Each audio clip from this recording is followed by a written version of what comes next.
get there, and it was weird because on the brief, I walked up to the house, and the SWAT commander briefed me at the head of the garage there, and it was light-colored concrete. I'm looking on the ground, and I'm like, what is all that stuff on the ground, right? And I'm looking at these dark patches on the ground. So I turn my flashlight on, and it's blood. There's blood all over the place on the walkway down from the garage. And he's like, well, this guy stabbed his cousin and then took his own daughter hostage.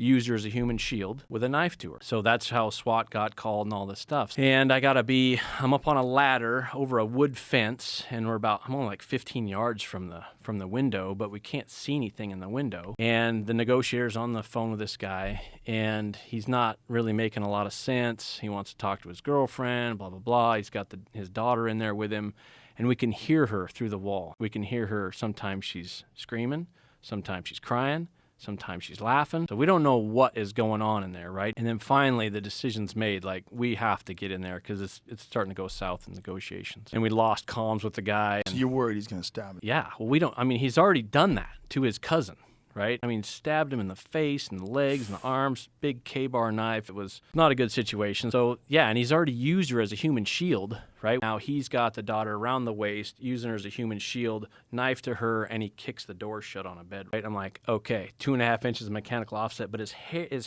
face is all covered in hair, like this giant mop of hair, so I couldn't see the geography of his face at all. Like, I want to put it in his eyeball, but I can't see it. Right? So I'm just going by the curvature of his forehead. I know I got to aim 2.5 inches over that. So I put it up there, safety's off, fingers on the trigger. It's a 2-stage trigger. So I took the first stage out. Here I go. I remember saying that. And then when I'm working on rifle stuff, it's kind of an audible exhale. So, right? So that's my concentration guidance. So I put it 2.5 inches over where I wanted to hit. Safety's off. Takes the stage out of the trigger. Here I go.